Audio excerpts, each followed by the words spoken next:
Caron stares at the ground, feeling the black aether bubbling in the monsters, but the biggest threat is the Emperor's invitation.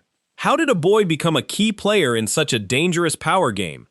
To understand this twist, let's go back to the very beginning. Steel gleams and a cry pierces the air. Why did you divert your blade at the last second? Halo Reston, the rebel leader, cannot comprehend Kane's choice and calls him an idiot as the world burns. Amidst the castle's flames, the destiny of two friends is brutally severed. Kane feels life draining away and reflects. He was born an orphan and lived 29 years making his own choices. He looks at Halo and offers one last piece of advice. Don't start a fight without reason, young master of a dukedom. Halo is in shock, yelling and asking why he didn't flee, why he chose to die there. Tears stream down the leader's face as he shakes Kane's body. Open your eyes, you bastard! Get up, Kane! But silence is the only answer Halo receives as he holds his fallen friend amidst the rubble. The scream of despair echoes one last time, marking the end of an era of wars.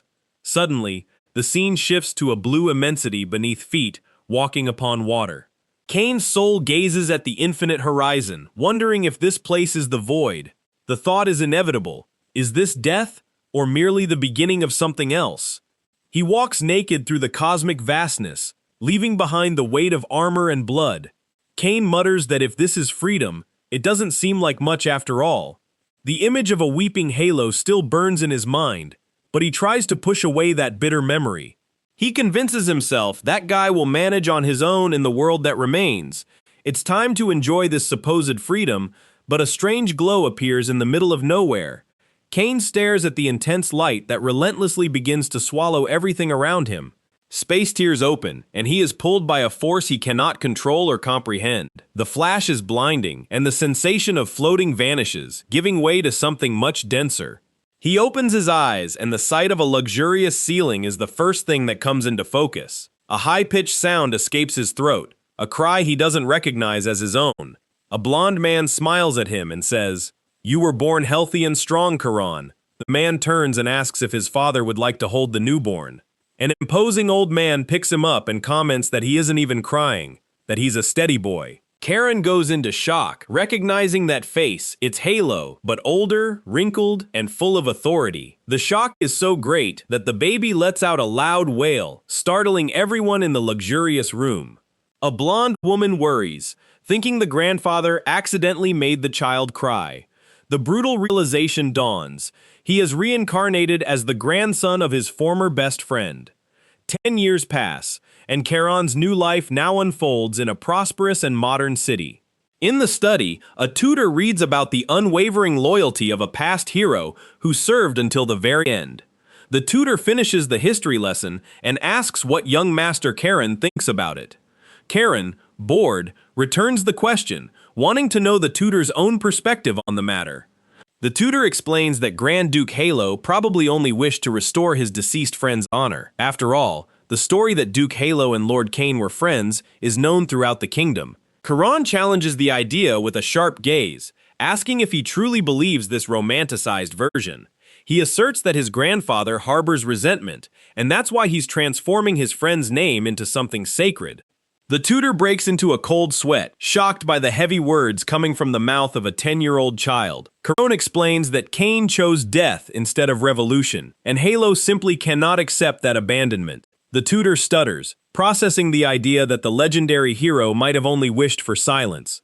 He admits there are records that the final duel ended too quickly, but those are merely rumors. If Kane chose to die instead of fight, the entire official historical narrative changes completely. The tutor is fascinated to see that such a young boy can make such a profound deduction, but fear strikes immediately after. Agreeing with this could be seen as blasphemy by the ducal knights. Caron senses the tension and quickly changes his expression to that of an innocent child. He lets out a giggle, and the tutor is confused by his student's sudden change in mood. I'm just kidding, says Caron, diffusing the heavy atmosphere in the room. He asks why the tutor seems so shaken and returns to feigning interest in the history books. His footsteps echo through the corridor as he reminds himself that his name is now Caron Reston. It took a while to understand everything, but the conclusion is that he is the youngest grandson of the dukedom. He was reborn into Halo's family, and that brings a burden he never asked to carry. Caron furiously thinks about how that bastard had the audacity to turn him into a public hero. He watches his father Pale praying alone before an altar in the family mansion. Pale is Halo's youngest son, and unlike his brothers, he seems to carry a constant sadness. Caron approaches and clears his throat to announce his presence in the prayer hall.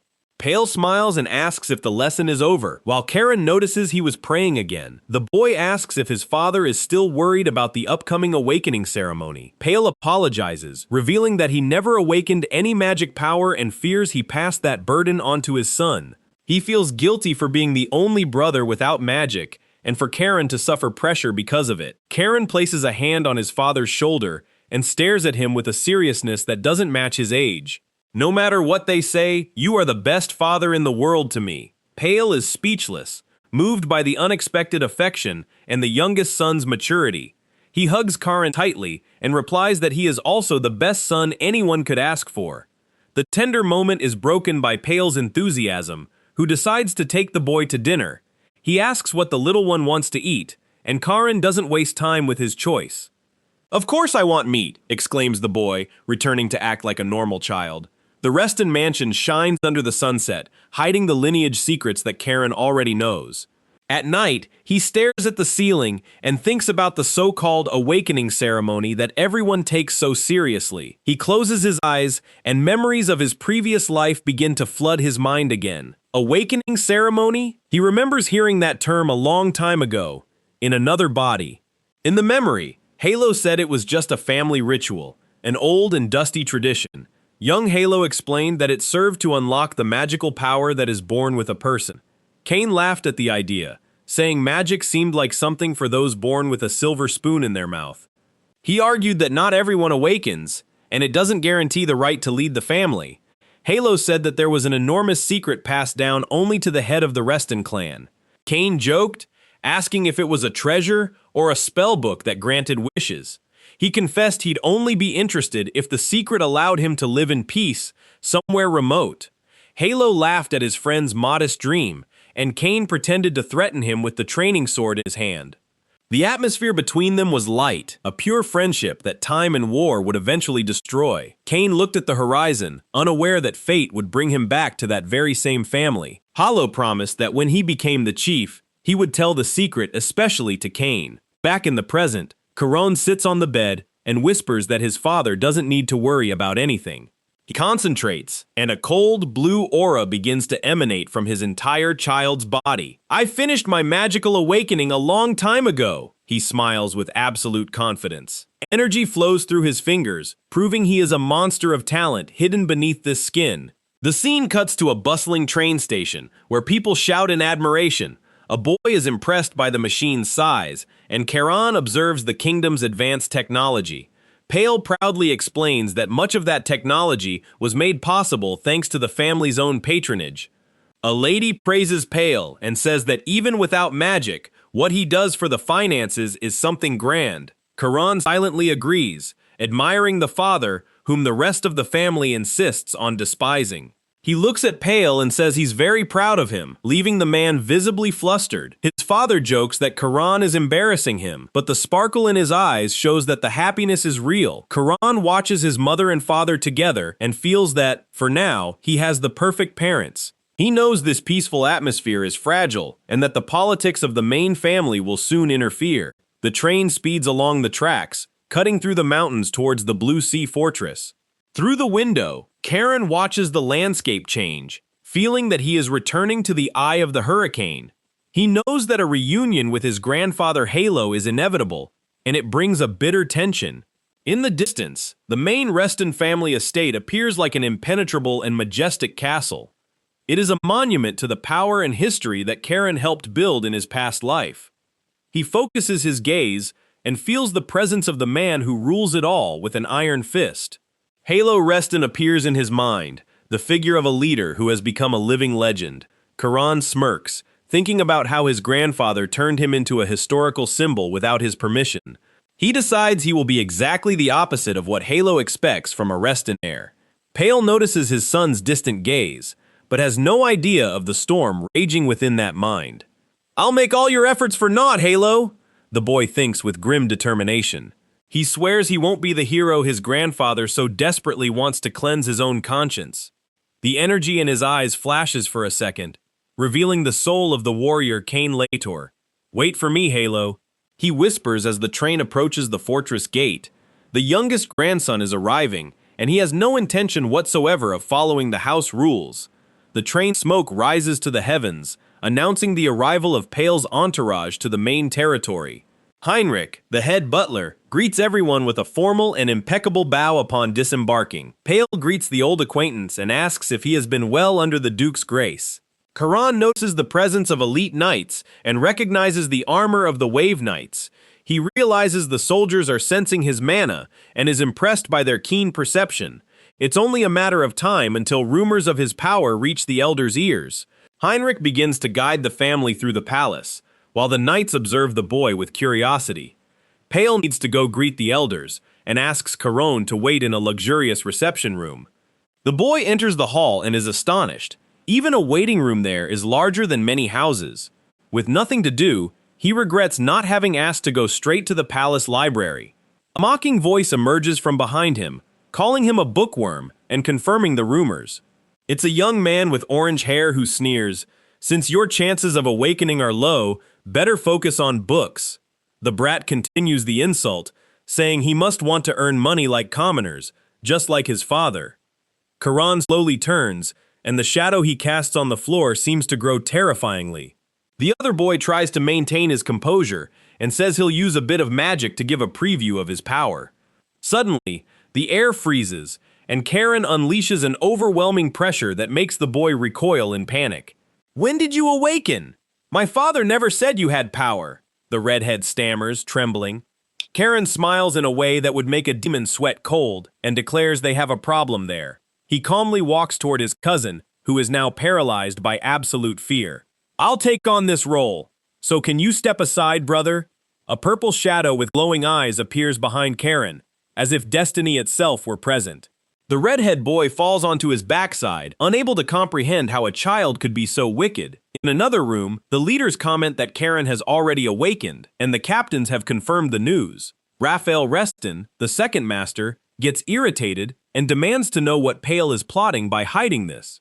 Pale tries to defend himself, swearing on everything that he, too, was unaware of his own son's awakening. Tails Reston intervenes and tells them to stop speculating, as Pale doesn't have enough mana to notice the awakening. Raphael scoffs, calling the situation pathetic, while the atmosphere of conspiracy grows among the brothers. A panicked and desperate servant rushes in, calling for Butler Heinrich to see something urgent. The man is pale and stutters, unable to explain what happened in the reception hall. The Reston brothers sense that something is amiss, and rise to investigate the commotion firsthand. They arrive at the scene, and Raphael lets out a furious roar upon seeing his son collapsed on the floor. Pale tries to calm things down, saying there must be some misunderstanding, but no one listens to him. Raphael glares at Caron with eyes full of hatred, ready to explode at the boy right then and there. Leo is whimpering on the sofa, while Caron remains standing, calm and with a clean face. The boy executes a perfect bow and begins to introduce himself as if nothing had happened. Raphael loses his temper and lunges at Caron, brutally gripping him by the collar of his shirt. He roars, demanding to know what the boy was thinking to do something like that to his own cousin. Caron replies with a cold voice that it was because brother Leo vulgarly insulted his father. Caron's gaze is glacial, daring his uncle to continue with such aggression in front of everyone. Pale steps into the fray, trying to shield his son from the enraged brother's hands. Raphael screams that the brat is making up lies, and that this is all Pale's fault for his poor upbringing. "Shut up, Pale! This is all because you failed to raise this bastard," Raphael roars. A deep, authoritative voice cuts through the hall, ordering everyone to immediately cease their spectacle. It's the announcement that the family head will personally judge the incident in his office. The bespectacled elder observes the scene with a clinical gaze, noting Caron's unusual posture. Raphael shoves the boy away, huffing with rage as the butler watches him seriously. Pale asks if Caron is all right, and the boy simply adjusts his clothes, confirming he wasn't hurt. The group begins to walk toward the patriarch's office under a deathly silence. Caron walks with firm steps, remembering how long it's been since he last saw his old friend. He knows he's about to enter the wolf's den, where Halo Reston awaits him for the confrontation. They reach the door, and the suspense hangs heavy in the air, like a death sentence about to be read. The office is enormous, and in the depths of its shadows sits the living legend of the Restons. Halo slams his hand on the desk and demands to know why they've caused such a commotion the moment they arrive. Pale tries to explain, but Halo brutally cuts him off, stating he wasn't asking him. The Duke stares at Caron and says he knows he's not reckless, so he wants to hear every detail of the story. Caron challenges his grandfather with his gaze and asks if he'll truly listen before deciding the punishment. He reiterates that Leo insulted his father, and Raphael explodes, calling the boy a liar once more. Halo slams his fist on the table and roars at Raphael to shut up and respect the patriarch's presence. He orders Leo to be brought to the office to confirm the facts right there, in front of everyone.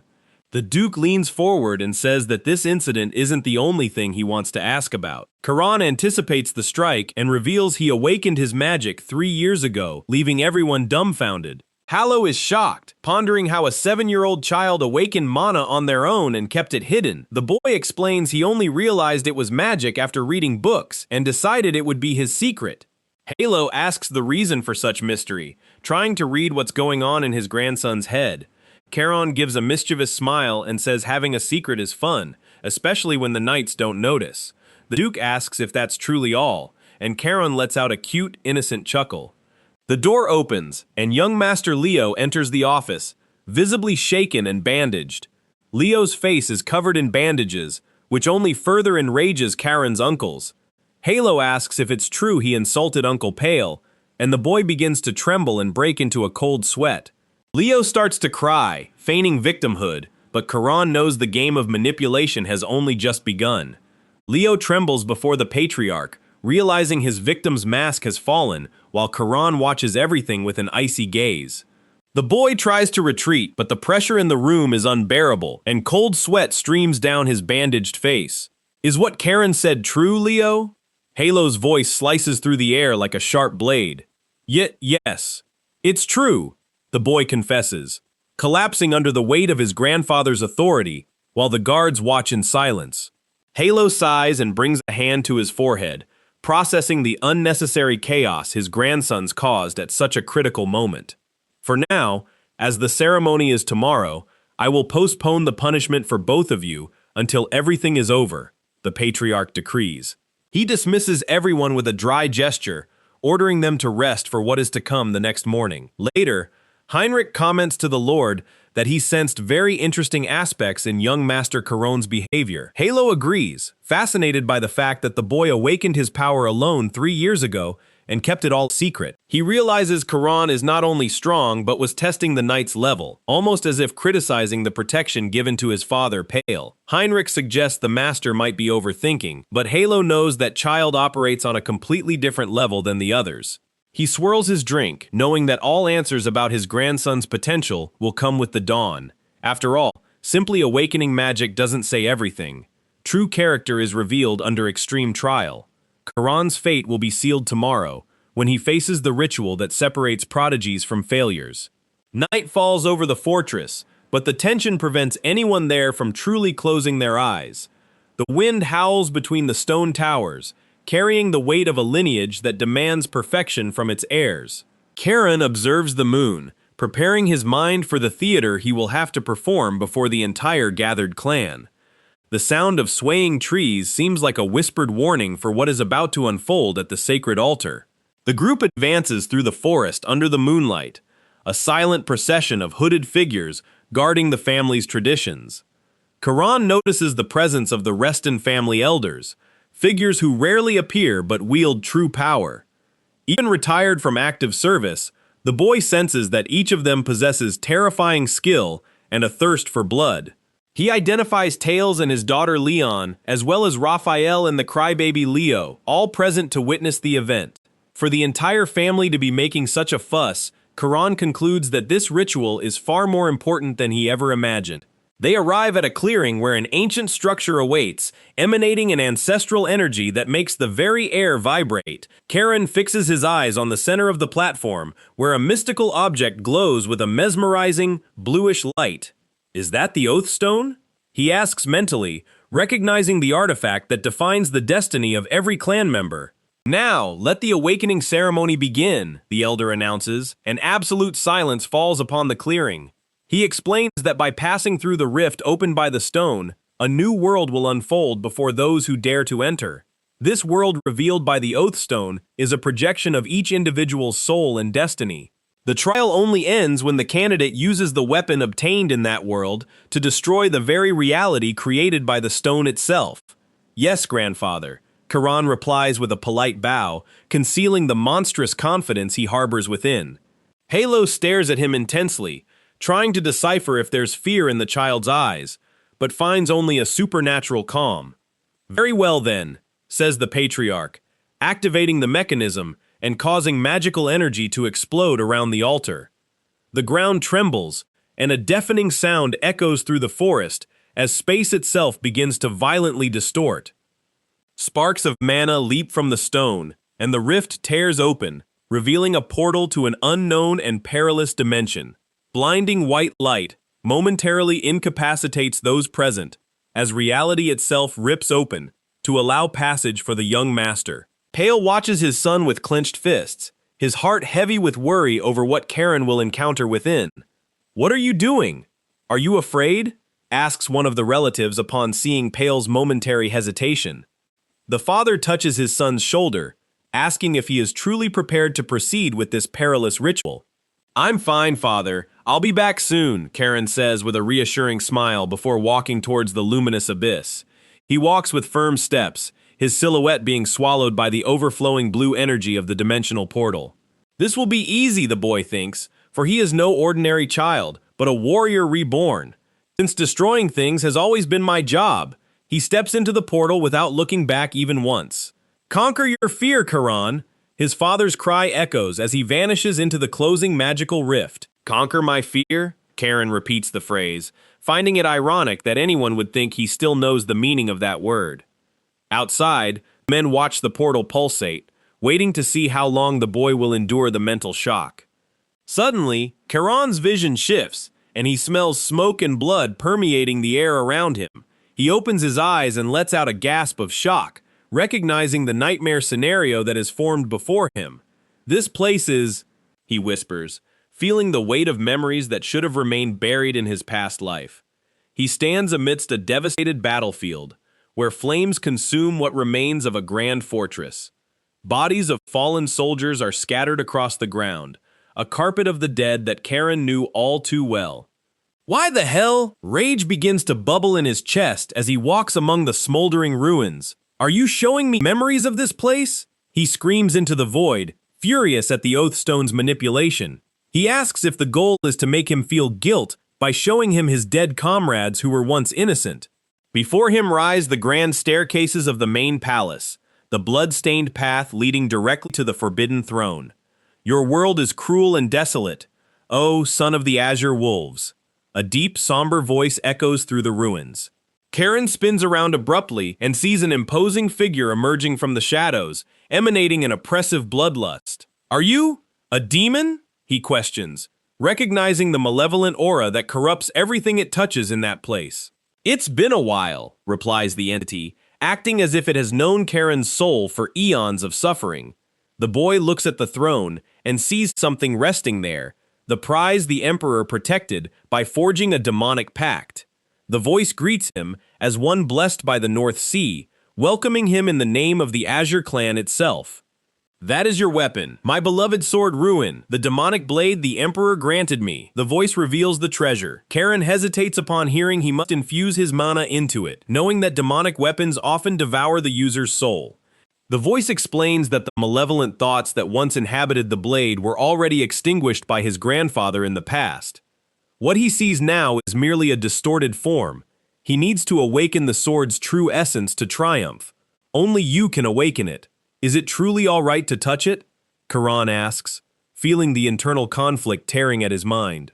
He fears that by wielding that weapon, He might revert to the monster who took countless lives under royal command. Halo's shirtless image appears in his mind, repeating the command for him to overcome his deepest fears.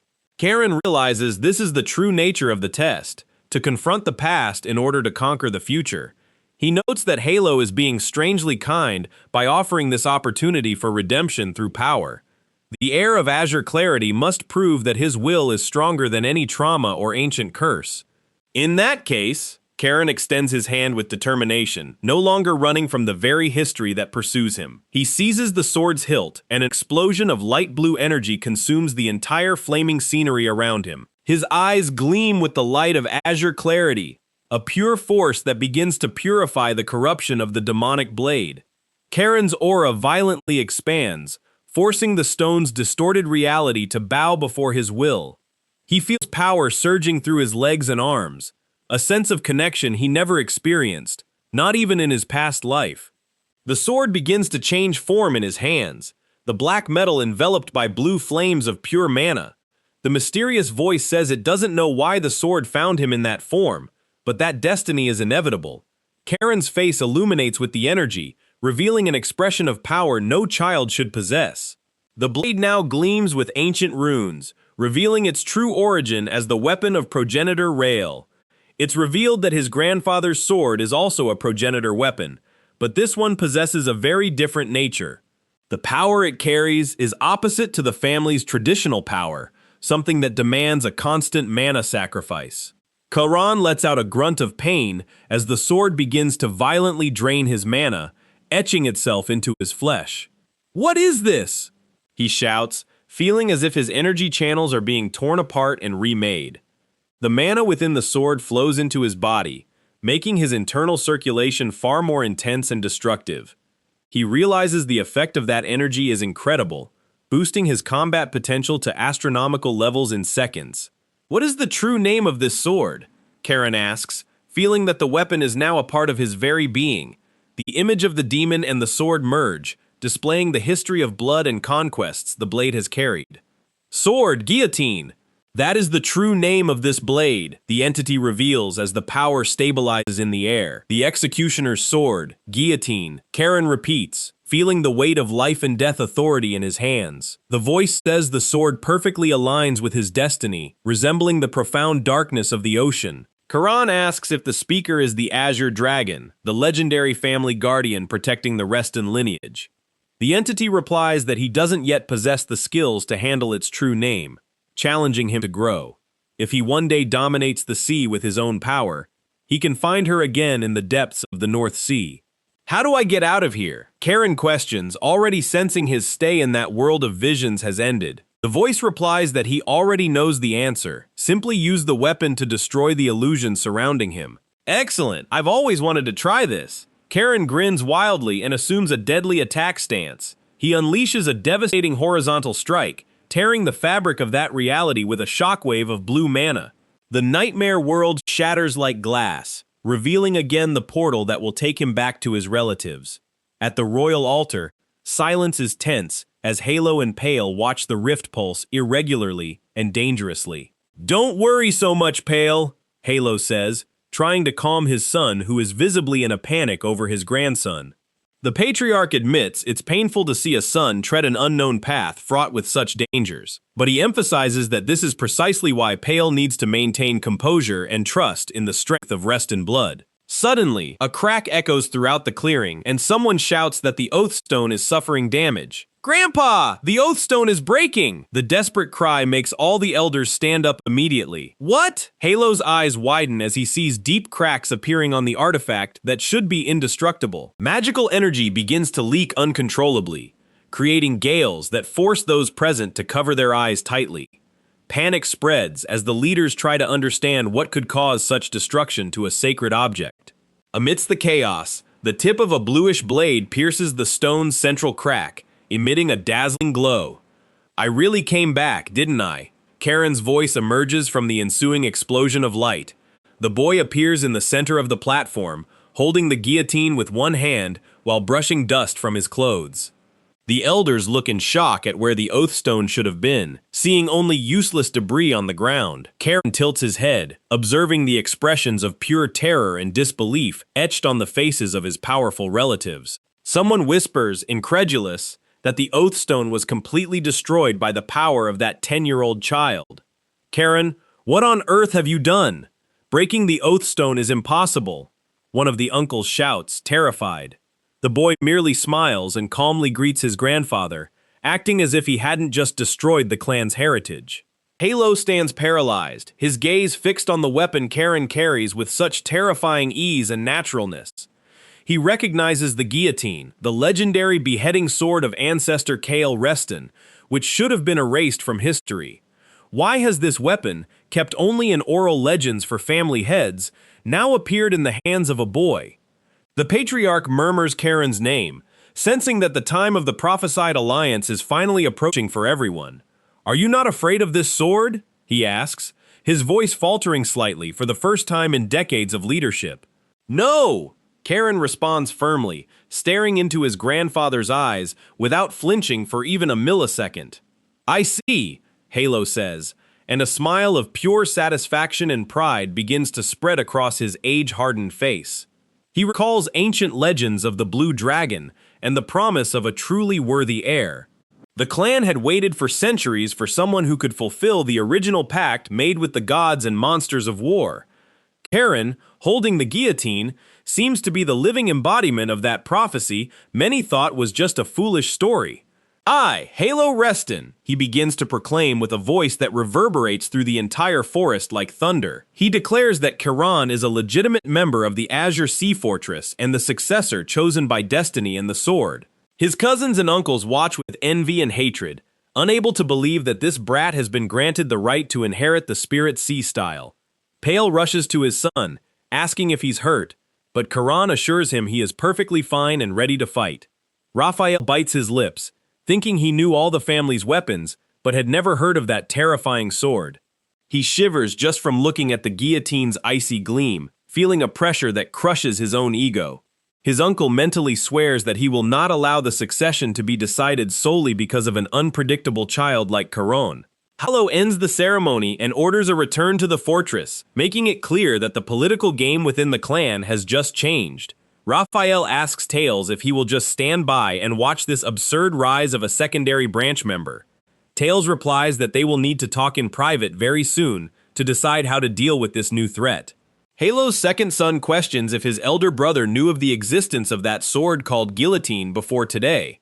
Tails admits it's impossible, his face showing an expression of deep concern for the future of the main lineage. He cannot understand why Pale's son, the weakest of the brothers, awakened such a monster. Halo intervenes, saying that what matters now is to maintain unity and not fight among themselves at such a crucial moment. But he knows that the seeds of discord have been sown, and that Caron's power will be the fuse of this explosion. At the train station, Pale prepares to leave and asks if Caron will truly be fine being left alone in the fortress. Caron responds that there is no safer place in the world than the Azure Sea Fortress for someone like him. His father agrees it's safe from external threats, but his gaze reveals that the danger within is far more subtle. Caron gives a mischievous smile, thinking that with his grandfather present, his uncles would hardly try anything stupid against him now. Heinrich interrupts the conversation to give the young master important news about who his new official instructor will be. He reveals that the one responsible for teaching the Spirit Sea style to Caron will be the legendary Lady Sabina. Caron is excited to learn that he will be trained by his aunt, a figure his father always mentioned with respect. He recalls that she was once called the White Wolf, a warrior whose name made enemies tremble with fear on the borders. Pale asks Caron not to be disrespectful and to do his best to make the family proud during his training. Heinrich brings another message from the patriarch, informing him that a permanent residence is being prepared for the boy at the headquarters.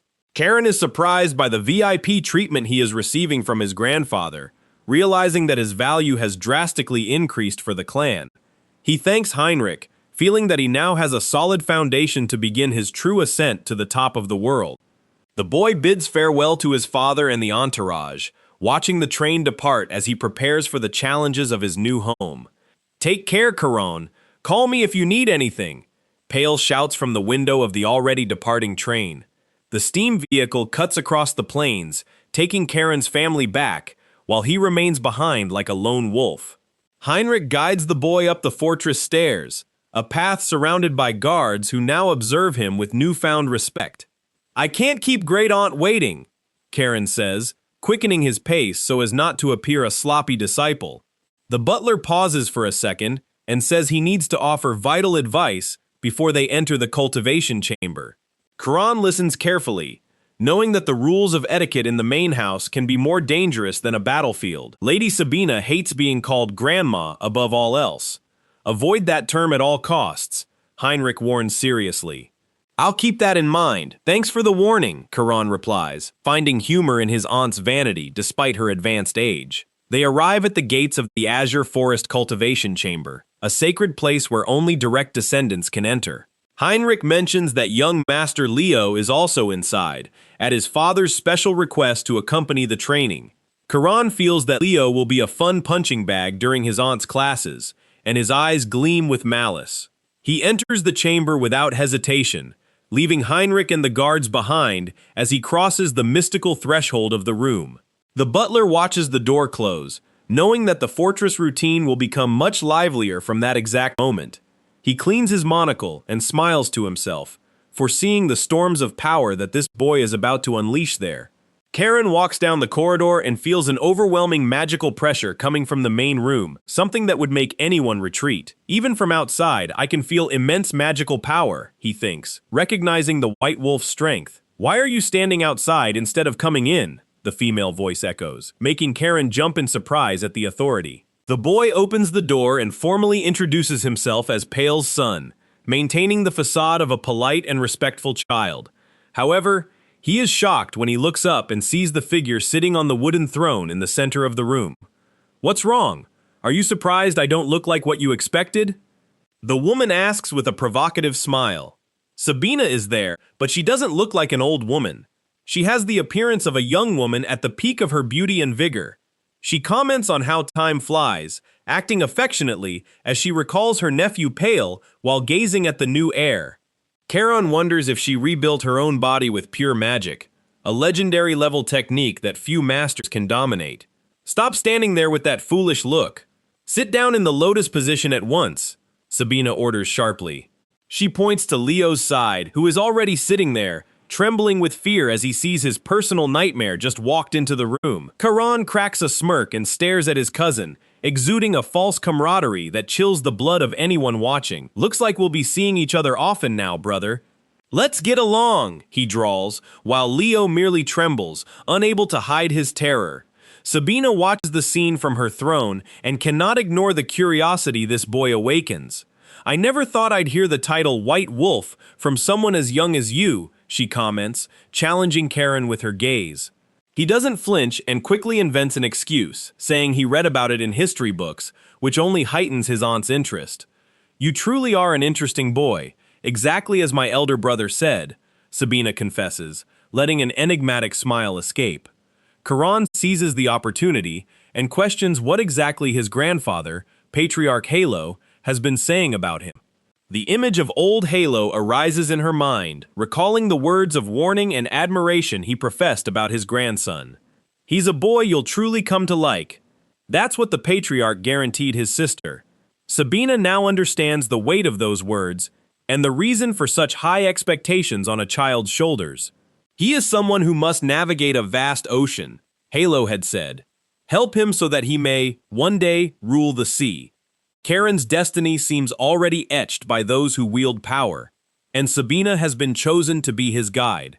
"You must become Caron's lighthouse, Sabina." This was the final command that echoes in her mind like thunder. She studies her nephew's face and senses that the potential hidden within that young shell is something immense and dangerous. It is a raw power, vast and endless, as if the ocean itself were contained within a single being. Caron is like a wild and untamable wave now, but one that carries the promise of a devastating storm in the future. The gleam in his eyes is not that of a child. It is the fierce determination of someone born to reign over the grand sea. Sabina lets out a muffled laugh, finding it ironic to encounter someone so intriguing just when she thought she had seen everything. She stands up and decides that the serious training begins at that very moment, for time waits for no one. With an authoritative gesture, she orders him to maintain the lotus position, the fundamental base for any mana training. She explains that once he passes the introductory stage, he will be able to manipulate energy without needing to be seated. Exactly like this, she exclaims, releasing a magical pressure that makes the chamber walls vibrate intensely. The impact is so strong that Caron and Leo are nearly thrown back, feeling the air grow heavy and charged with electricity. Caron's eyes widen as he recognizes the bluish glow. That is the legendary sea domination technique he has sought for so long. Sabina teaches that by operating 8 internal oceans, the warrior reaches the 8-star level, but the peak is even higher. The stage where these 8 oceans merge into a single infinite sea is the 9-star level, the pinnacle of human power. Only 3 people in the entire continent have reached this level, and within the Empire, Caron's grandfather is the only one remaining. A fire burns in Caron's eyes as he makes a silent promise to himself. Halo, in this life, I will surely reach you, he thinks, with a thirst for power that shouldn't belong to someone his age. Sabina notices this drastic change in the boy's aura and is genuinely surprised by such immense ambition. She confirms to herself that he will be very fun to train, as his iron will is a rare sight. The training truly begins, with the order to let mana flow through the passages opened during the awakening ritual. Sabina shouts for them to remember, the power of the sea must not be controlled by force, but rather accepted and embraced. Leo attempts to follow the instructions, visualizing the waves, but his mana is unstable and seems to fight against his own body. His cousin's energy flow is still raw and clumsy, a failed attempt to mimic the fluidity of water. Caron, on the other hand, focuses on his heart, letting mana circulate as if he had been doing it for centuries. Suddenly, the air around Caron begins to distort, and Sabina gasps in shock at what is happening.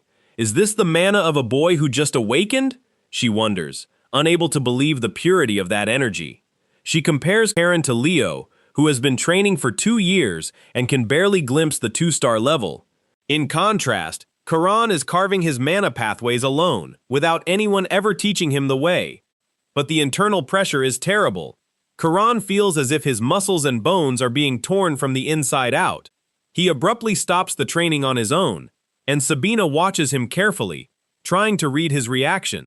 She realizes he didn't stop due to weakness, but rather because he accurately measured how much his current body could endure. Suddenly, she turns and shouts Leo's name, realizing that the other boy has pushed past the point of safety. Leo collapses to the ground, breathless and pale, as Sabina scolds him for trying to force mana beyond its limit. She feels guilty for having focused so much on Caron that she forgot they are, after all, still just children. She knows her role as an adult is to prevent them from destroying their own bodies with such childish recklessness. Looking at Caron again, she sees a terrifying contrast. He understands his own limits with surgical precision. Having such composure and self-control at such a young age is what separates him from ordinary geniuses. He is a monster of patience. Sabina smiles bitterly, realizing that this boy may never need a lighthouse to find his way. She calls him by name, and he responds with his usual impeccable manners, concealing his true nature. 3 years. For 3 years I will guarantee your personal safety, the White Wolf promises with utmost seriousness. She commands him to focus solely on building the strength needed to protect himself from any future threat during this time. The scene shifts to the training grounds, where the fortress guards train under the scorching sun. Don't be soft! Strike as if it were a real battle! The order comes from a man with scars and a sharp gaze. This is Xerus Winterguard, commander of the Sea Wolf Knights, a master who tolerates no weakness. Leo watches Caron carrying his legendary sword and questions if he truly intends to use it in ordinary training. Caron replies with disdain, saying he only carries it in the sheath his grandfather gave him because everyone complains about its sinister aura. Xerus approaches the young masters and bows formally, but his eyes show he is evaluating every single movement. He introduces himself as being in charge of Caron's sword training and asks to be called simply Sir Xerus. Caron greets him politely, but in the blink of an eye, he has already analyzed that the commander is an 8-star master. Zeres makes it clear that he will not call him Duke's grandson until he proves his worth and earns the respect of the Blue Wolves. Don't worry about it. In fact, it's much more comfortable for me, Caron replies with a smile that disarms the commander. Zeres is intrigued, as most nobles would show immediate displeasure at being treated without pomp. He recalls that Leo was no exception and had difficulty accepting the knight's rigid hierarchy at first. Zeres wonders if a successor with a level head and true maturity has finally arrived. But Caron lets out an evil chuckle, thinking that in the end, they will all bow their heads before him. Zeres feels a chill and realizes that, perhaps, someone far worse than a spoiled noble has just arrived. The courtyard seethes with the energy of training, but Caron walks among the soldiers as if he were the true master of the place. The rumor begins to spread among the men. A rogue far grander than Lord Leo is now among them. 3 years pass in the blink of an eye, and the Azure Sea Fortress becomes the stage for an impossible evolution. Sabina drains a glass of drink and praises her brother's private reserve, while the patriarch watches her with disapproval. She jokes that the payment for teaching her great-nephew for 3 years is Halo's entire alcohol stock. The patriarch sighs, realizing how quickly time has flown since Caron arrived at the fortress. He asks what her impressions of the boy are after all this time of close coexistence. Sabina stops laughing, places the glass on the table, and delivers her final verdict. The boy is a monster. Halo feigns offense at the term, but Sabina continues, stating that calling Caron a mere genius would be an insult. The patriarch turns to Zeres and asks if he shares the same opinion about the young master. Zeres closes his eyes and confirms with all the sincerity of his soul. He fully agrees with the White Wolf. He lists Caron as superior in everything: physical ability, innate talent, attitude, and above all, courage. Zeres goes further, stating that Caron surpasses even Hugo, the firstborn of the Tails family, who is considered the Empire's greatest genius. Hearing that Caron is better than the country's #1 prodigy leaves even the experienced Halo in silence for a moment. Sabina warns that a talent of this caliber will cause problems in the line of succession if not properly managed. She advises her brother to consider what Caron's existence will mean for his own children in the future. Hollow asks if she suggests that his own children would be a threat to his nephew, and Sabina doesn't back down. She knows that when Caron's brilliance spreads throughout the Empire, the struggle for power will turn into a bloody battlefield. The silence in the room grows heavy as the two leaders of the Reston family confront the grim reality approaching. Sabina changes the subject and asks if the family is finished now that the Oathstone has been shattered. She mentions that the number of magical beasts coming from the North Sea has increased alarmingly lately. Halo interrupts her with authority, telling her not to speak nonsense, for an ancient prophecy exists regarding this. He who shattered the stone shall raise a new one, he reveals, indicating that the time for a new pact is imminent. Sabina smirks, realizing that her favorite nephew's shoulders will be burdened with a colossal weight. She asks when Halo intends to tell Caron the truth, and he replies that he will do so at the right time. Meanwhile, a letter arrives in the hands of Pale, Caron's father, who lives far from the fortress's hustle and bustle. Caron writes, explaining that he has mastered new forms of swordsmanship and is striving to get along with his relatives. He even ends the letter with a common child's request, asking for a little more money for his expenses. Pale laughs at the situation and talks with Heinrich, recalling how anxious he was leaving his son at the fortress 3 years ago. Heinrich comments that the Azure Fortress has never been so noisy and lively thanks to the young heir. Pale is a little worried, as he always taught his son that drawing too much attention in the world of nobility is not good. But Heinrich calms him with a simple truth: a gem shines even when still and silent. The butler warns that the situation is about to change, as it will be impossible to keep Caron's deeds a secret for much longer. Pale understands that his son will soon be assigned a mission, a final test from the Azure Wolves. His biggest concern is that his other siblings will be far from pleased with Caron's growing influence. Heinrich smiles and says there's only one thing he can guarantee to ease his master's heart. He states that Sabina is extremely fond of Caron and that she will be his protection against political intrigues. Pale feels more confident, remembering that Sabina always had a special affection for him in the past as well. He jokes that the allowance he sends every month has finally yielded some positive results in protecting his son. However, he knows that Sabina must leave the fortress soon to fulfill her own imperial duties. Heinrich tells him not to worry again, as Caron has gained something beyond his aunt's protection. He reveals that the boy has formed an unbreakable bond with the fortress knights, who even gave him a special nickname. Pale smiles upon hearing the name that perfectly summarizes his young warrior's new reputation. The young mad dog of Azure Fortress. That's what everyone now calls the fearsome Caron Reston. In the courtyard, a muscular knight is caught off guard by a swift attack he couldn't foresee. The impact is dry and violent, sending the man stumbling backward as he tries to catch his breath. Lord Caron, stop! I surrender, all right? Hans pleads, raising his hands in surrender. Caron stares at him seriously and complains that he shouldn't have hesitated to meet force with force. Even if it breaks a bone! An adult like you can't be so weak! He snaps, with a look that intimidates anyone. Hans laughs awkwardly and comments that Caron is the only one brave enough to criticize his strength like that. Caron scoffs, saying Hans's muscles are just for show, like empty balloons, which makes the other soldiers laugh. Hans admits that facing Caron without using magic has become an almost impossible challenge over the past year. He mentions hearing rumors that the young master will be sent on a royal mission very soon. Zeras will be the one to decide the details. As Patriarch Halo is busy with matters in the imperial capital, Hans speculates they might be sent west, where magical creatures are appearing frequently. Leo, who was training nearby, panics upon hearing that he might have to go on a mission with his cousin.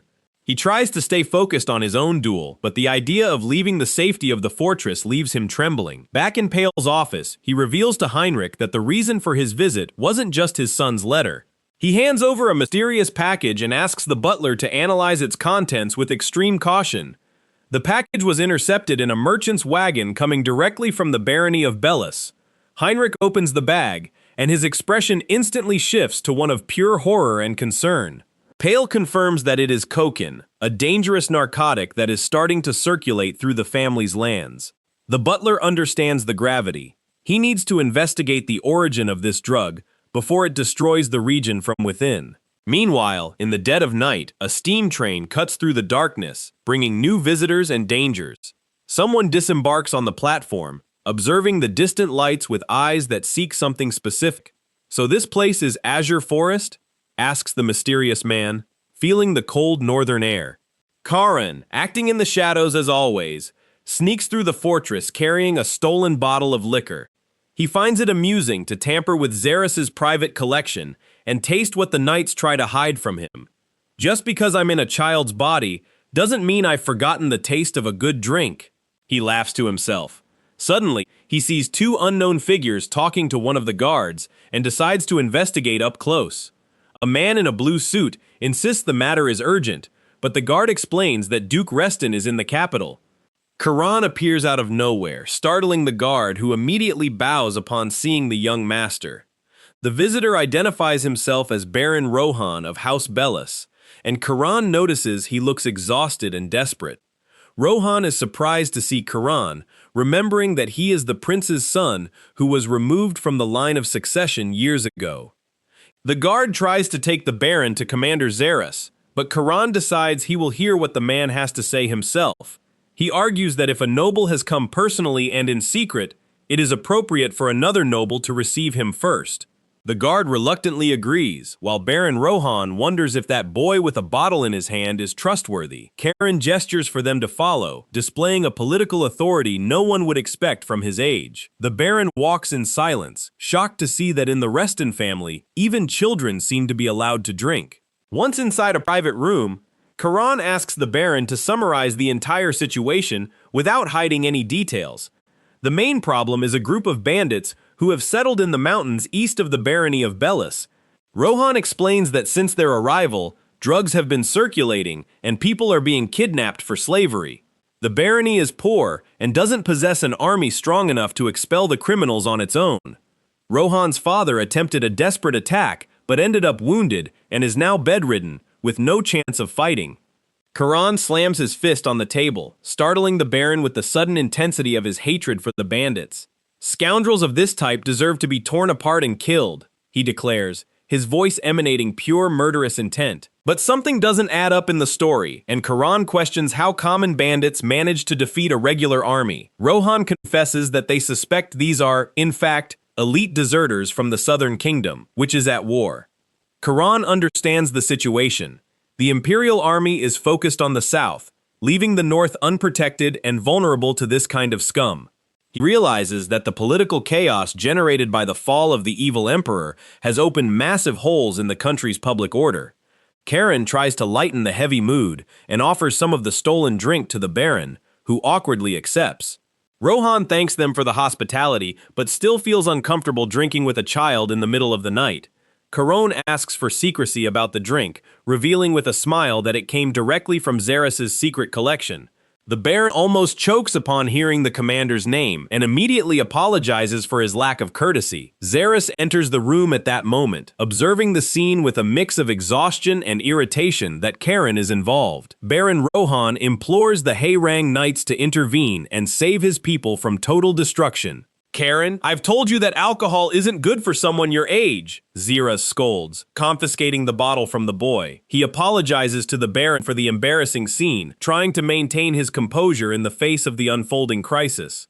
Xerxes assures him that they will soon organize troops for Bellus, bringing visible relief to the young Baron. Caron stands up and demands to go on the mission, but Xerxes immediately refuses, saying the enemies are trained war veterans. He acknowledges that Caron reached 4-star level in only 3 years, but says that a real battle is a different world. Caron argues that overprotection will only hinder his growth and that a visible danger is better than an invisible one. Xerxes is firm. He will not let Caron risk his life against an enemy of unknown size and strength. What if I make you an offer you can't refuse? Caron asks, with a challenging glint in his eyes. Xerxes hesitates, knowing that this boy always has a plan up his sleeve that usually turns the tide in his favor. At the train station, Leo is in shock, trying to understand how his life took such a rapid turn. Caron puts his hand on his cousin's shoulder and laughs at his misfortune. Hey brother, isn't this exciting? After all, it's our first mission. Xerxes observes the two boys with a dark look, feeling that he was completely outsmarted by the little monster. He realizes that Sabina was the one who delivered the final checkmate to allow the boys to participate in the mission. Sabina appears in her impeccable attire and comments that she was also excited about her first official mission years ago. She explains that, since Leo is also going, safety is guaranteed, and the results of their training will finally be tested. Having the legendary White Empress accompanying the group should be a cause for total relief for any commander. Baron Rohan observes the two boys and worries, if anything happens to Halo's grandchildren, his house will be destroyed. Xerxes tries to calm the Baron's fears, assuring him that no harm will come with Sabina around. Sabina smiles at Xerxes, but her gaze carries a promise that she doesn't intend to make things easy for the boys. Unless the two boys are about to die, I don't intend to interfere with anything, she warns coldly. Xerxes tries to argue that this is too risky, but Sabina silences him, saying he knows there's more at stake here. She looks to the horizon with an enigmatic expression. There's a reason I can't act on the front lines this time. The armored knight accepts the command and understands that Sabina's will is law. The train is ready on the platform, and the time for talking is over for everyone. Leo feels the weight of responsibility, and cold sweat begins to drip down his face. Sabina notices the boy's tension and tries to offer some advice to calm his heart. She says, Leo, use this to prove you are a true blue wolf. The young man hears the question about being recognized, and the sparkle in his eyes changes. Caron interrupts the mood and asks if his brother will always need someone pushing him. He laughs at his cousin's face, as he already knew Leo would be so terrified. Silence fills the carriage as the train begins to pick up speed on the tracks.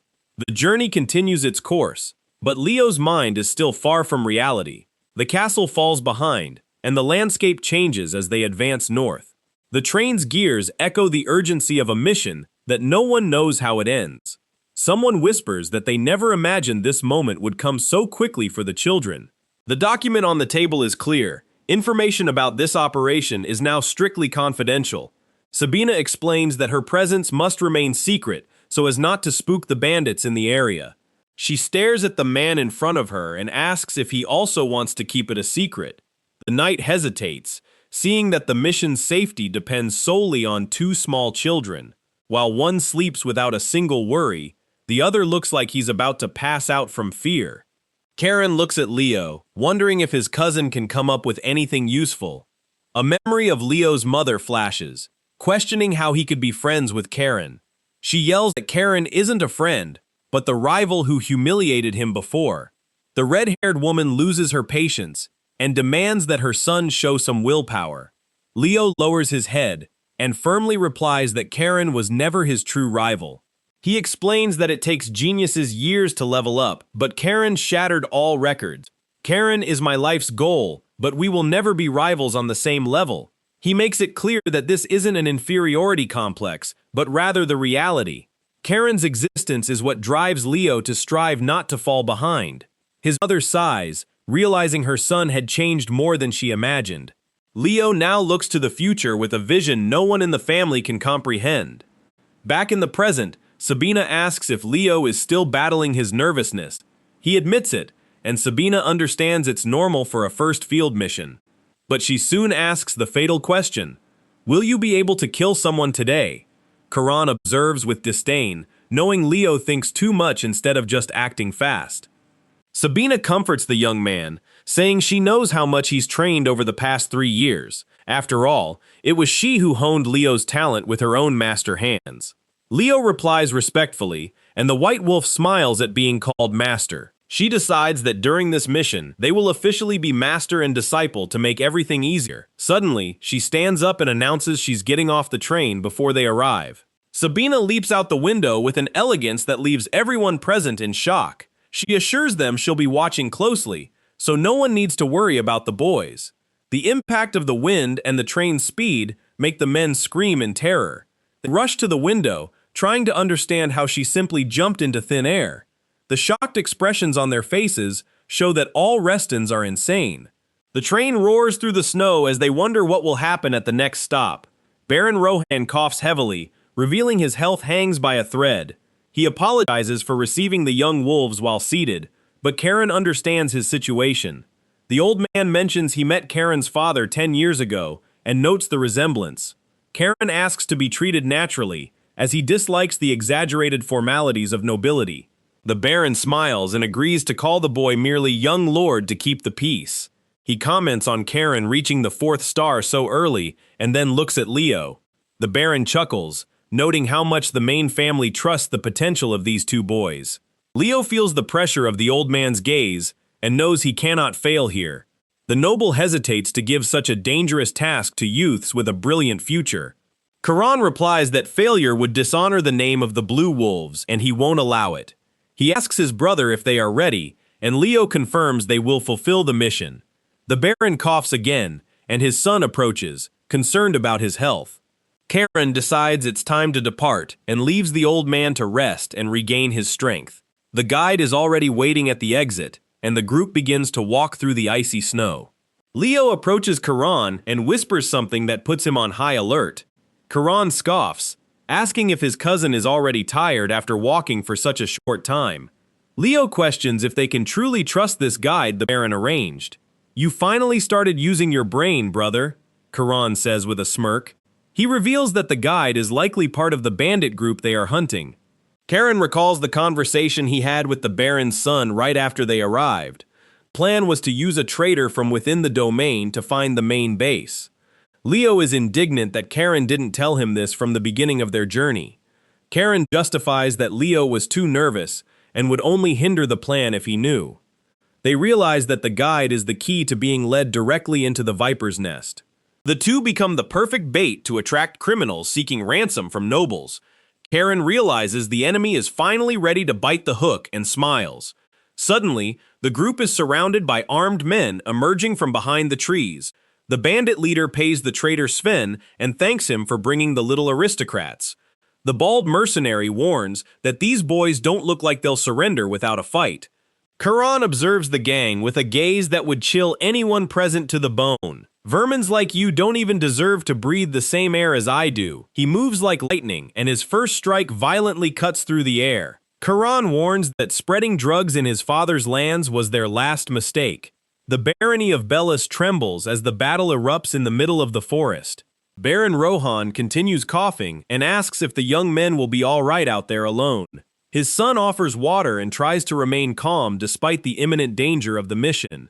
The silence in the Baron's room is heavy as they await news from the field. The old man wonders if sending the boys without information was a correct or fatal decision. He believes that the Blue Sea Fortress wouldn't send children if they didn't trust them. The Baron looks at the horizon and remembers the overwhelming presence he felt in the boy. Caron perfectly reminded him of Duke Halo in his best days of glory and power. His confidence and relaxed demeanor were marks of a born predatory monster. The old man decides to place his hopes in the two young wolves now facing chaos. In the forest, the ground is covered in snow, and the silence is suddenly broken by screams. The sound of metal tearing through flesh echoes all around as Caron springs into action. He roars as he attacks with a speed that human eyes cannot follow. The first bandit collapses to the ground with a groan of pain that ends his life. Caron keeps his gaze fixed on his next target without showing a hint of mercy. Bodies begin to pile up in the snow as he dances among the terrified enemies. One of the fallen bandits looks up and can only babble that he is a monster. Two others try to attack at the same time, but Caron has already predicted their every move. Leo observes from afar and realizes his cousin is on another plane of existence. The bald mercenary recoils in fright upon seeing his comrades eliminated so easily. He begs the leader to flee, saying they need to alert the main unit now. The bandit chief refuses to run from a brat who still smells of milk. "I'll show you what I'm made of, you insolent whelp," shouts the enraged leader. He raises his heavy axe and prepares for a blow that should crush everything. The man attacks with all his strength, but Caron doesn't even change his expression. With a simple movement, the young lord dodges and prepares the deadly counterattack. He comments to himself that the noise the enemy makes is simply ridiculous. Caron's blade glows with an intense blue light that tears through the forest darkness. The impact of the energy throws the remaining bandits away, as if they were made of paper. "Shut up! You yell too much," Caron whispers with an icy, deadly gaze. The final blow cuts through the air, and the bandit leader's fate is sealed in that instant. The man collapses, and silence reigns again as the survivors tremble in terror. Leo realizes he unsheathed his sword without even noticing, reacting to pure fighting instinct. He complains about his dirty clothes as he tries to process the carnage he just witnessed. The aura emanating from Caron's blade was so strong it almost suffocated him from afar. Leo feels his cousin could have cut his throat with just the intent to kill. The surviving bandits throw their weapons to the ground, begging for their miserable lives. Caron asks for the bald man's name, and the trembling man replies that he is Urha. Caron demands a rope, and Urha rushes to obey, fearing he'll be next to die. Leo doesn't understand the plan, questioning if they truly need to go to such extremes. Urha's hands tremble as he begins to tie up his own comrades on the ground. Leo asks if tying up their guide is also part of the necessary act for the plan. He dislikes the idea of leaving a criminal to carry their sacred swords. Caron explains that to be convincing bait, they must appear to have been truly captured. No one would believe two nobles were caught if they were freely walking around armed. They decide to interrogate Urha on the way to gather vital information about the main base. Caron asks if they are deserters, and the man confirms they came from a southern regiment. They realize the group is large and hails from a region devastated by constant war. Urha reveals the gang has 130 men, including a mage and his guards. The number stuns Leo, who realizes the mission is far grander than they anticipated. Caron recalls the enemy's gleaming eyes and senses something sinister lurking beneath the surface. Urha realizes too late that he is now tangled with the sons of the mighty House of Reston. Leo questions why deserters would come to the remote north if they only seek easy money. The mercenary states that the commander promised a life of luxury to all who followed him. Caron notes that something doesn't add up. A mage wouldn't follow a mere infantry commander. Nothing in this story makes sense, indicating a grander plan is in motion. Urha points ahead, warning that their main fortress lies just beyond in the valley. Caron declares he will know the truth once he lays his own eyes on their leader. The watchman in the tower notices their approach, wondering who is arriving at the main entrance. He shouts, demanding to know why Urha brought hostages and where the other gang members are. Urha rudely tells the watchman to shut up and open the fortress gates now. He lies, saying he captured the lads alone and that the others are pursuing guards. The gate slowly begins to rise as the bandits exchange insults and foolish laughter. They believe their boss will be delighted by the capture of these valuable nobles today. One of the bandits complains that the hostages took too long to be delivered to the main base. Urha tells his colleague to shut up, knowing his life depends on Caron's patience. Caron remarks that, for a thief, Urha is surprisingly soft and too cowardly to fight. Suddenly, the young lord feels a strange, malicious energy emanating from within the place. Urha also shivers, noticing his weapon reacting to something invisible there. Leo calls Caron and points to something macabre hanging right at the village entrance. A dead, bloodied crow serves as a sinister warning that evil dwells here.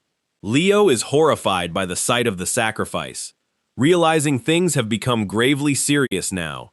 Urha trembles from head to toe, recognizing the obvious signs of a forbidden practice. They enter the main area, and the atmosphere seems to suck all the winter sunlight from the air. This is black magic, pure and simple, Caron states with absolute calm. The summoning circle glows red in the center of the courtyard, emanating the stench of death. Caron orders Urha to return his sword and cut the ropes from his hands immediately. He tells Leo to draw Sylphid, for the real combat is about to truly begin. Leo asks what he means by that, but the answer erupts from the very ground itself. Armed skeletons begin to sprout from the earth, summoned by the power of the black magic surrounding them. Urha lets out a shriek of terror, and Leo takes a defensive stance against the undead. The monsters surround the group as the magic circle continues to glow with full power in the courtyard. A voice echoes, stating that the hostages walked straight into their own deaths willingly. The commander appears on the balcony, welcoming them to his mountain fortress of horrors. He calls the boys insolent nobles and orders the archers to prepare to fire. Caron notes that the black mage is nowhere in sight, likely hidden in some safe corner. In a sudden move, Caron puts his sword to Urha's neck, using him as a shield. The enemy is surprised to see a noble acting so dishonorably and dirty. The archers hesitate for a second, as Caron holds the traitor at sword point. The leader scoffs, asking if nobles shouldn't value honor above all else in life. Caron retorts mockingly, asking if he truly believes that matters in a real fight. The commander laughs, stating that a worthless hostage is good for nothing but dying. He orders them to fire, completely disregarding the life of his own subordinate right there. Urha realizes he's been discarded and desperately apologizes as chaos fully erupts. Leo warns they are outnumbered and asks if Caron has an escape plan. "Of course I have a plan," Caron replies with a cold, challenging smile. He states that all they need to do is cut off the serpent's head to win. Caron releases the traitor and prepares to advance alone against the undead army. The enemy leader recoils as blue mana violently explodes around the boy. Caron tells Leo to handle the skeletons while he takes care of the deserters' commander. He shoots like a blue projectile towards the balcony, cutting through everything in his path. The decisive battle has begun, and the true monster of House Reston has finally been unleashed from its chains. Caron lunges into the attack with a speed that defies the eyes of any mortal. Leo freezes in place and yells his brother's name, "Caron!" Steel grinds against bone as a skeleton suddenly and violently blocks his path. Leo can't believe his eyes and questions the insane plan. "Caron, what are you thinking? How am I supposed to face so many alone?" From the high balcony, the enemy command echoes, dry and cruel. "Fire! Shoot now!" Caron ignores the shouts around him and focuses solely on his main target, the deserter commander. With a chilling, superior smile, he whispers to fate, "Too late." An explosion of mana throws the archers away, as if they were mere ragdolls. The bow falls from the enemy's lifeless hand before even touching the cold, dirty ground. The enemy leader grinds his teeth in pure hatred as he sees his defenses pulverized. "Damn brat!" He attempts a desperate reaction, but Caron's presence is suffocating. What an annoyance! The man's face twists in pure shock as he sees the bluish blade nearing his neck. A scream of agony cuts through the air as enemy blood stains the fortress snow. Caron stops before him and mocks his lack of skill. If you were going to attack, you should have been faster. The man groans in pain, and Caron explains that this barony is adjacent to his father's domain. He elegantly sheathes his sword and decides the traitor's fate. I won't kill you. I'll drag you to the fortress. Meanwhile, Leo is still surrounded by hordes of undead hungry for fresh flesh. Seeing his brother defeat the leader, Leo smiles proudly amidst the fight. Not bad, brother. Caron orders the tidal wave technique to crush any remaining resistance in that cursed courtyard. He stares at the fallen prisoner and coldly asks for his name for the records. The man trembles and finally responds, his voice completely broken. Michael Knox. Surrender is the only way out for those who witness the true monster awaken up close. The remaining archers let out shrieks of terror, realizing they had lost their leader and their courage. Caron doesn't hesitate and gives the final order to end the bloodbath. Tell your men to drop their weapons now. Michael quickly obeys to save his skin. Throw everything on the ground, quickly! The defeat is absolute. He laments losing to children, but warns that terrible reinforcements will soon come for them. Even being from the powerful House Reston, he believes the boys won't endure the future.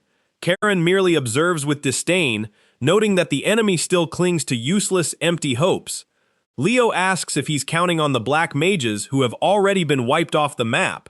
The magic circle extinguishes completely, and silence returns to reign in that field of death. It's obvious they had a guardian, but none of that matters now that the battle is over. Bodies adorn the ground, but the main black mage seems to have vanished into the acidic smoke. Suddenly, Sabina emerges from the shadows, carrying a macabre and bloody gift in her firm hands. The White Wolf's silence is more terrifying than any war cry heard tonight. Her gaze gleams with a chill that instantly freezes anyone's blood. Leo cries out in surprise upon seeing the mage's severed head. Mistress! She acted on her own.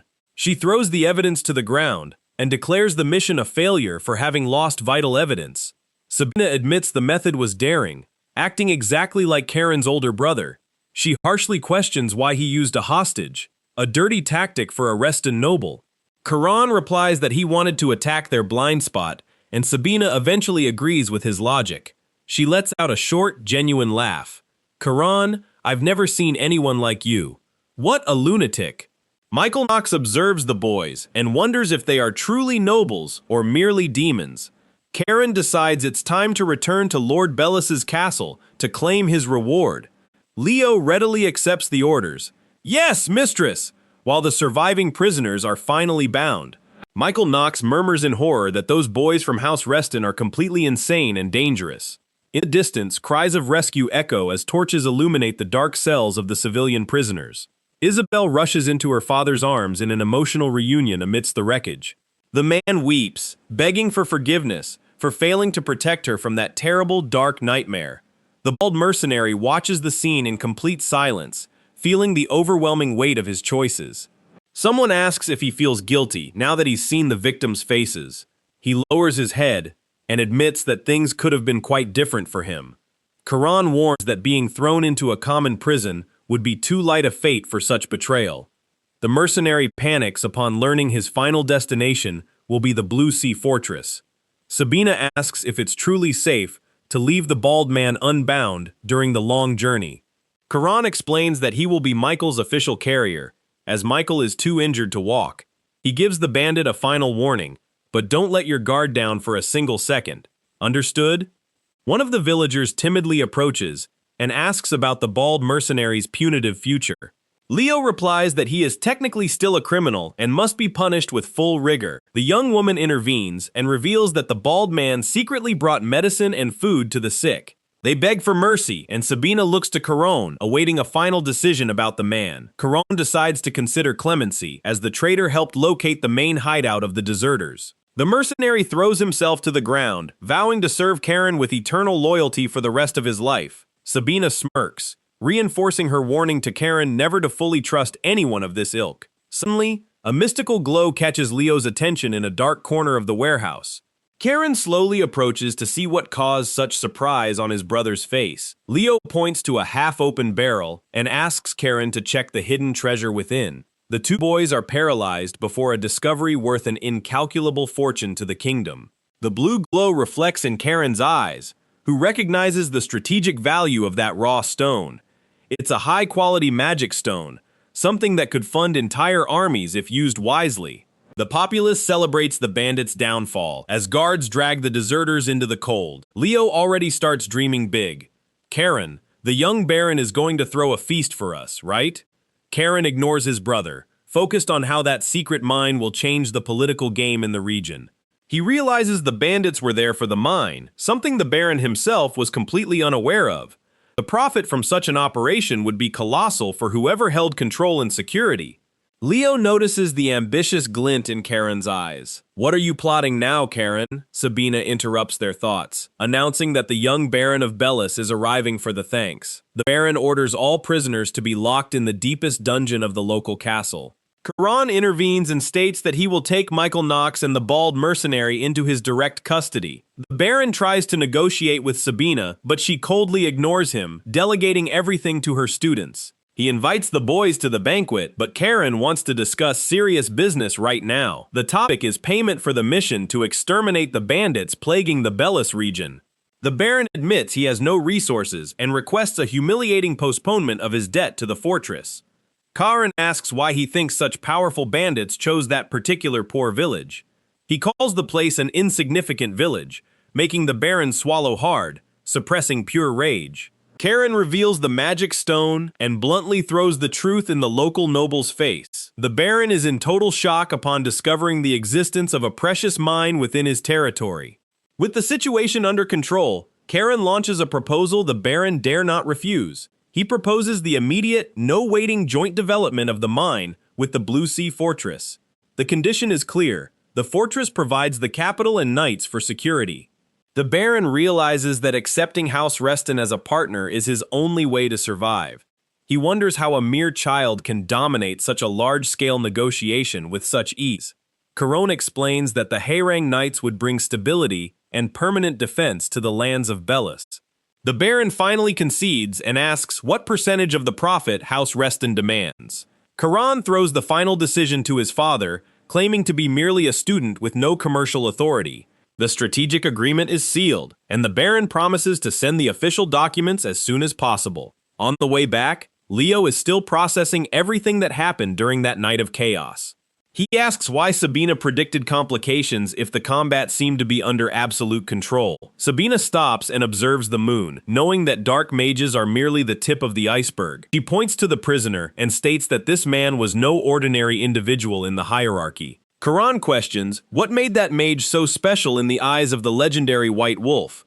She reveals that he is Ted Delaharta, a Class 2 criminal wanted throughout the entire empire.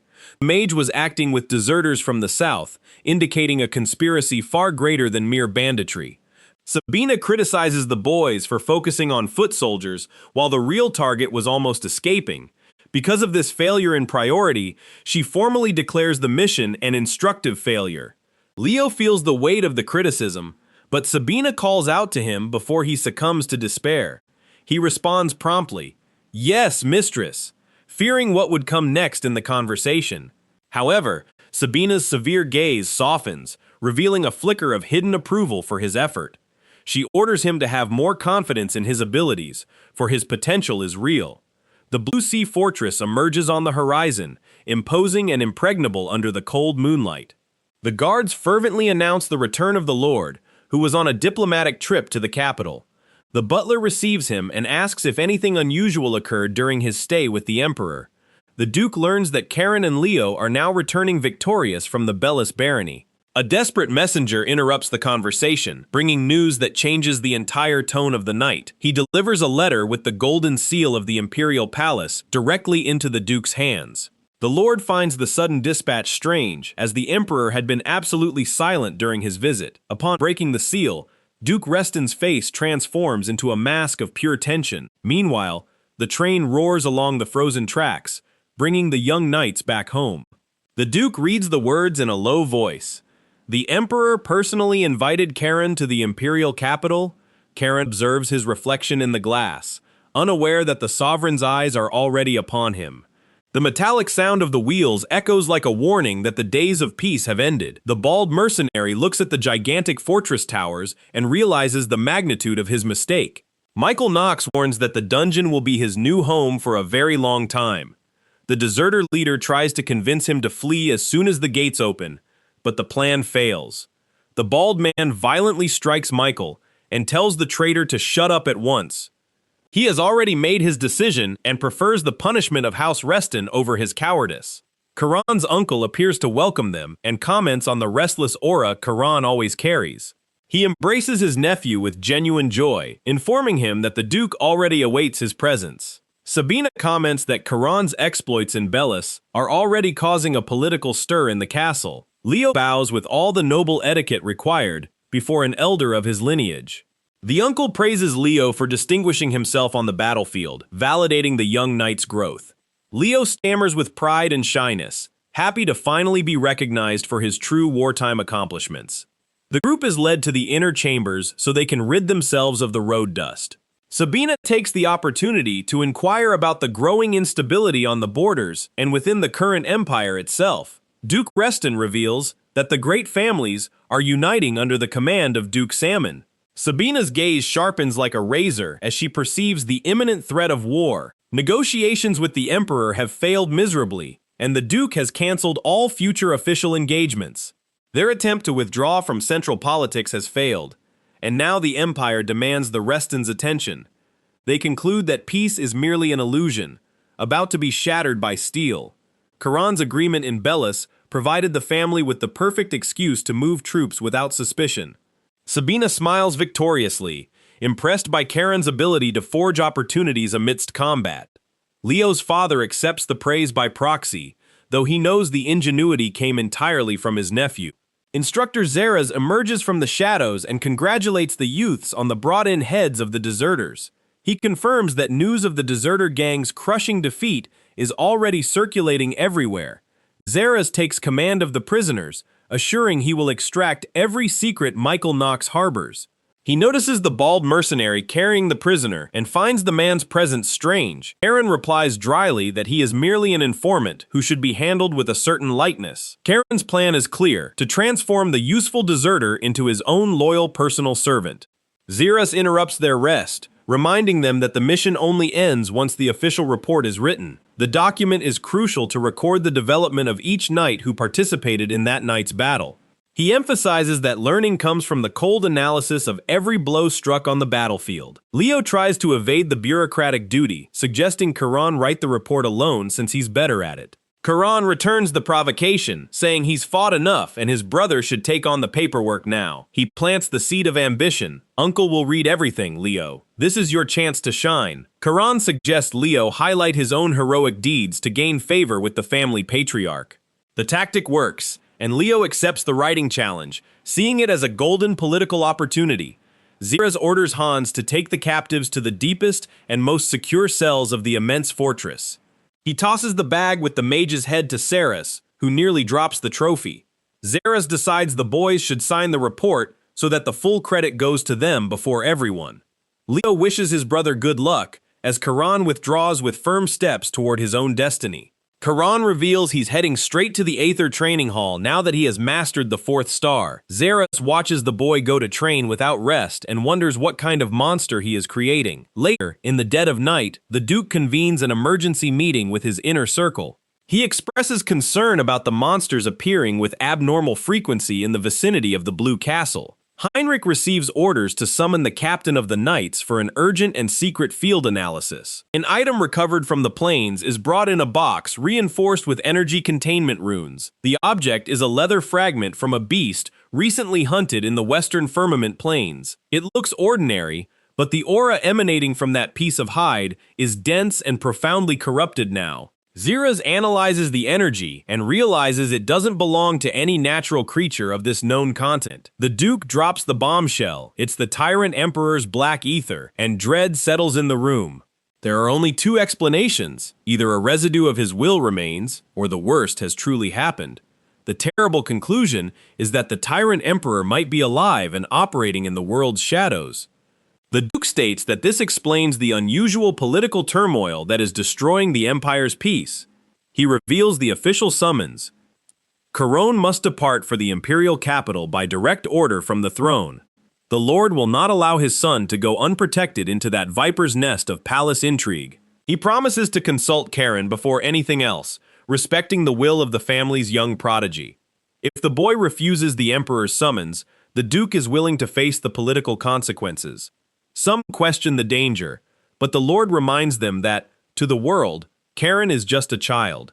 Finally, Xerus receives the order to bring Caron to explain the strange commercial agreement made in Bellus.